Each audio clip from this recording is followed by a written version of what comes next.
Ah,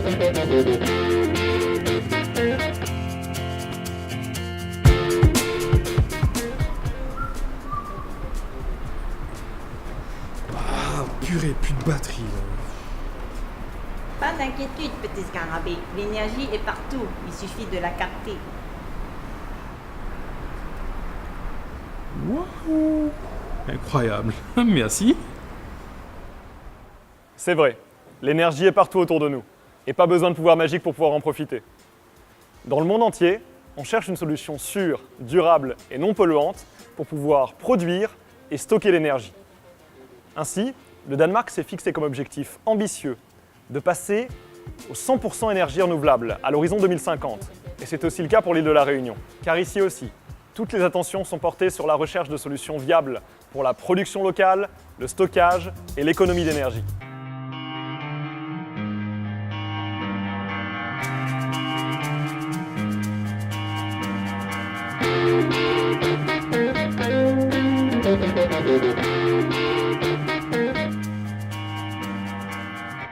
Notre travail, c'est de faire en sorte à chaque instant que les clients soient alimentés.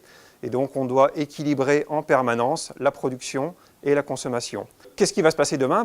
La part des productions renouvelables doit sensiblement augmenter. Et donc, pour ça, il faut travailler sur des nouvelles technologies qui permettent à la fois de stocker l'énergie produite par le photovoltaïque, mais ça peut aussi être d'autres solutions plus technologiques de régulation entre les différentes modalités de production d'énergie électrique sur l'île.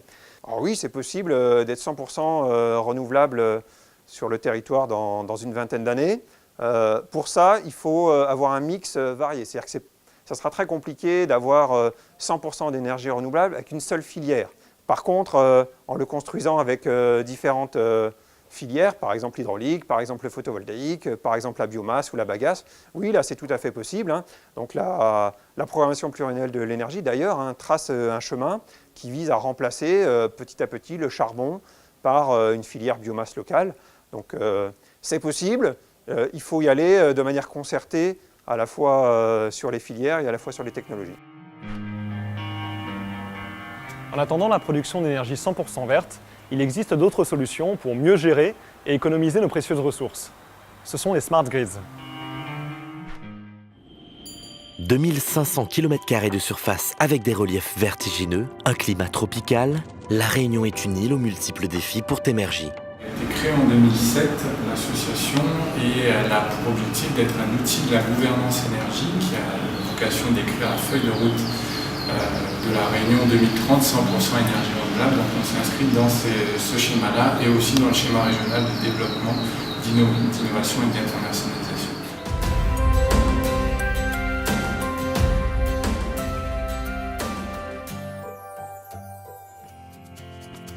Quelques mots sur l'ADEME. L'ADEME, Agence de l'environnement et de la maîtrise de l'énergie, est un établissement public de l'État qui porte des politiques publiques dans le domaine du développement durable et du changement climatique. Ça veut dire qu'on se préoccupe de manière opérationnelle de gestion des déchets, de maîtrise de l'énergie. On travaille sur les aspects urbains et villes durables. On est principalement une agence d'expertise. L'équipe de l'ADEME à La Réunion est composée principalement d'ingénieurs. Mais dans nos missions, nous avons également pour objectif de faire changer les comportements. Il faut travailler sur la sobriété énergétique, c'est-à-dire essayer de consommer le moins possible. Donc ça veut dire peut-être intervenir sur ses modes de vie, intervenir sur les structurants. C'est quelque chose de lourd et qui n'est pas forcément facile, mais c'est la première étape. La deuxième étape, c'est de renforcer l'efficacité énergétique, c'est-à-dire qu'avec les équipements existants, faire que l'on puisse produire un maximum d'énergie. Et la troisième volet, du tripode, si on peut dire, l'aspect, c'est la promotion des énergies renouvelables. Lorsqu'on met une politique de maîtrise de l'énergie, on doit s'appuyer sur ces trois volets.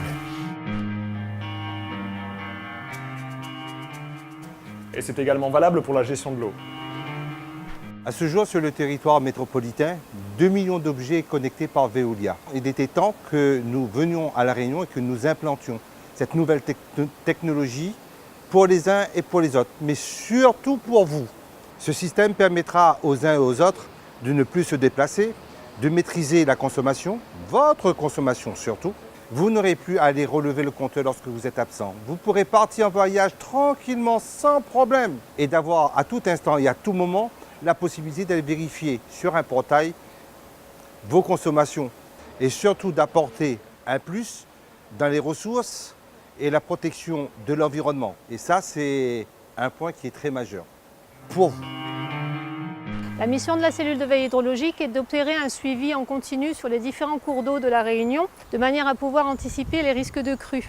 Lorsque il est nécessaire, les bulletins de vigilance sont produits en temps réel et diffusés vers le site internet et vers la préfecture. N'importe qui, à partir d'un smartphone, peut, à tout endroit de l'île, à partir du moment où il y a une couverture suffisante, se connecter également sur le site vigicru-réunion.re et suivre en temps réel l'émission des vigilances lorsqu'il y en a. Il y a certains épisodes qui sont extrêmement rapides, qui échappent à ce dispositif-là. Donc la solution qui va être apportée prochainement, c'est l'installation à titre expérimental dans un premier temps sur le cours d'eau de la rivière Sainte-Suzanne d'un dispositif qui va permettre à l'aide d'une station hydrométrique installée en amont des bassins de baignade de détecter l'arrivée d'une vague. Et ensuite, cette information va être diffusée vers des instruments qui seront placés au niveau des bassins et qui déclencheront des feux ou des sirènes lorsque cette vague sera détectée. Ce qui laissera à peu près un quart d'heure aux baigneurs pour sortir de l'eau de manière à ne pas se trouver dans le cours d'eau lorsque la vague va passer. Comme on l'a déjà vu par le passé, il y a déjà eu des accidents de ce type sur ce cours d'eau-là. Vous aussi, vous avez un rôle à jouer dans l'économie d'énergie, par des gestes simples, en éteignant la lumière par exemple, ou en fermant le robinet. Tous ces gestes comptent.